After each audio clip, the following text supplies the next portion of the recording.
ચાણસ્મા ખાતે અખાત્રીજના હળોતરાનું મુહૂર્ત. ખેડૂતોએ સારા વરસાદ અને સમૃદ્ધ પાક માટે કરી પ્રાર્થના. સમગ્ર દેશમાં અખાત્રીજના દિવસે ખેડૂતો પોતાના ખેતરમાં વાવણીનું મુહૂર્ત કરતા હોય છે. ચાણસ્મા ખાતે સાંઈબાબાના મંદિર સામે હળોતરાનું શુભ મુહૂર્ત કરવામાં આવ્યું હતું. સવારે 6 વાગ્યાથી 37 વાગ્યા દરમિયાન યોજાયેલા હળોતરામાં મોટી સંખ્યામાં સ્થાનિક ખેડૂતોએ હાજરી આપી હતી. પરંપરા મુજબ વાવણી પહેલા શુભ સુગંધરૂપ હળોતરાનું મુહૂર્ત રાખવામાં આવે છે.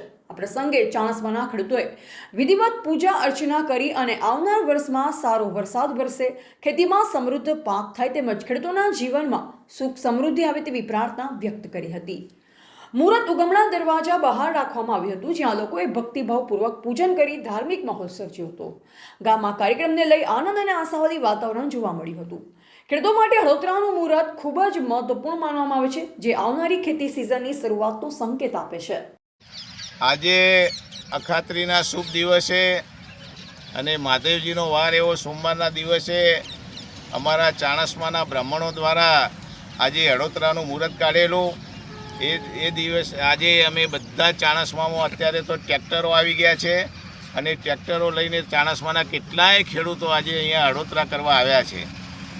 પહેલાંની પરંપરા મુજબ ચાણસ્માની અંદર પહેલાં બળદગાડો હતો, ભોર હતો, ભેંસો ગાયો હતી, બળદ હતા અને એટલું ભર્યું ગામ હતું અને આપણને લાગે કે ગામની અંદર કંઈક ખેતી થઈ રહી છે.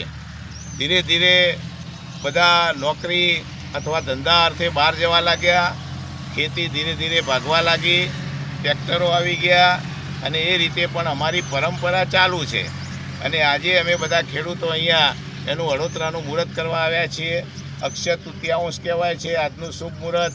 એ ખેતીને ભગવાન ખૂબ બધાને ધન્યદાન આપે, ભર્યા ભંડારો રાખે એવા ભગવાનને અમે વિનંતી કરીએ છીએ. જય જવાન, જય કિસાન. જય જવાન, જય કિસાન.